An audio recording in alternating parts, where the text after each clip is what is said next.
जय गुरु जी। शुक्राना गुरु जी। अनंतम अनंतम शुक्राना मेरे मालिक। आज मैं लेकर आई हूँ एक और अच्छा सा प्यारा सा सत्संग जो संगत जी ने शेयर किया हुआ है। मैं कहूँगी कि जितने भी आपके क्वेश्चंस हैं ना, उसके आंसर्स आपको सत्संग में ही मिलने वाले हैं। एक संगत जी ने बहुत रिसेंटली मुझसे अभी पूछा कि मैं गुरु जी से कनेक्ट कैसे हो सकती हूँ, मुझे गुरु जी कैसे मिलेंगे। आई सेड सत्संग से। आप सत्संग सुनोगे तो उसी में ही गुरु जी हैं, उसी में से ही आपको आंसर देंगे आपकी सारी बातों का। तो आज मैं आपको एक और सत्संग सुनाने वाली हूँ। संगत जी ने बहुत प्यारा सत्संग लिखा है, पूरा सुन के जाइएगा। सब्सक्राइब ज़रूर किए करना ताकि आपको और सत्संग मिलते जाएं और आप वो सुने और आपके क्वेश्चंस के आंसर आपको गुरुजी दे पाए। तो संगत जी कहते हैं कुछ 3-4 साल पहले की बात है, जब हम यूके शिफ्ट हुए थे और नए घर के लिए फर्नीचर खरीद रहे थे। तब मैंने और मेरे हस्बैंड ने 2 3 सीटर सोफ़े लिए क्योंकि उनको वो स्टाइल पसंद आया था। उस मॉडल में ना ही सिंगल सीटर था ना ही 2 सीटर था। लास्ट ईयर मार्च में जब हमारे घर पे पहला सत्संग हुआ तो हमने गुरुजी का दरबार वही 3 सीटर सोफ़े पे बनाया। सोफ़ा बड़ा था तो गुरुजी का आसन भी सुंदर और ग्रैंड लगा। दूसरे सत्संग में भी वही सेटअप किया, लेकिन उसके बाद मेरे मन में बार बार ये फीलिंग आने लगी कि गुरुजी का आसन एक सिंगल सीटर सोफ़ा या एक डेडिकेटेड चेयर पे होना चाहिए, लेकिन मेरे पास ऐसा कुछ नहीं था। लॉकडाउन के टाइम पे जब फिज़िकल सत्संग बंद हो गए, तब मैं हर संडे ग्लोबल वर्चुअल सत्संग में पार्टिसिपेट करती थी।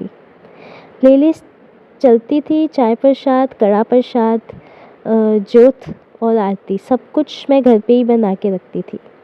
कुछ 3 हफ्ते पहले एक संडे सत्संग के बाद मैंने मन में गुरुजी से पूछा कि गुरुजी, जब मैं चाय प्रसाद, कड़ा प्रसाद बनाती हूँ, वर्चुअल सत्संग करती हूँ, तो क्या आप सच में आते हो?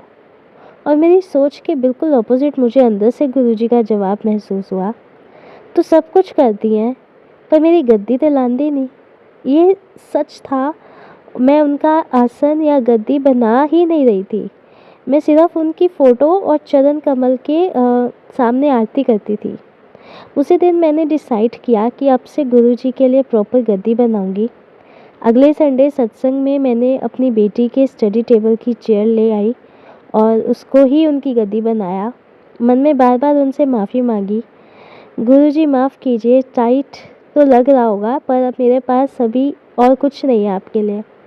तब से मेरे मन में ये इच्छा थी कि काश मेरे पास एक प्रॉपर सिंगल सीटर सोफ़ा होता, सिर्फ गुरुजी की गद्दी के लिए।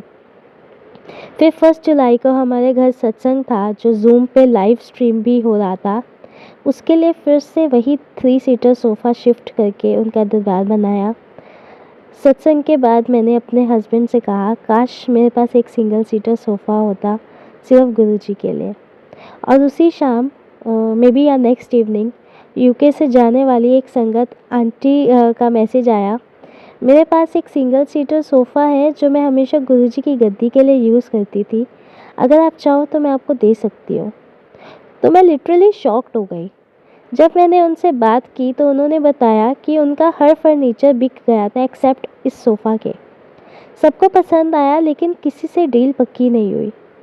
उनके मन में था कि ये सोफ़ा किसी संगत को देना चाहिए क्योंकि ये गुरुजी की गद्दी रह चुकी है।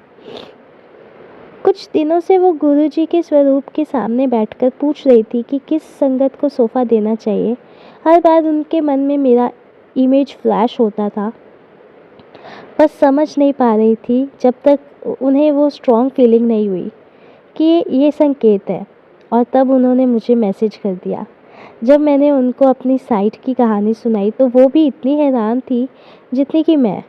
गुरुजी दोनों तरफ से लीला रच रहे थे, एक तरफ इच्छा जगाई और दूसरी तरफ प्रबंध किया। गुरुजी की प्लानिंग परफेक्ट होती है, उनका आशीर्वाद कब, कैसे और किस फॉर्म में आएगा ये हम सोच भी नहीं सकते, पर एक बात पक्की है, अगर मन में श्रद्धा हो तो उनका प्यार हर बार महसूस होता है।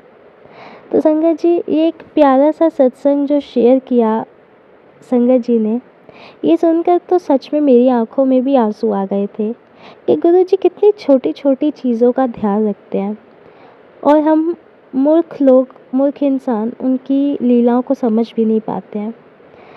तो अपने आप को सरेंडर कीजिए गुरुजी के सामने कि वो जो करेंगे आपकी ज़िंदगी में अच्छा करेंगे। अपनी डोर गुरुजी के हाथ में सौंप दीजिए और उनसे बेहतर आपकी ज़िंदगी का कोई नहीं चला सकता। जय गुरुजी, शुक्राना गुरुजी, अनंतम अनंतम शुक्राना संगत जी मुझे सुनने के लिए।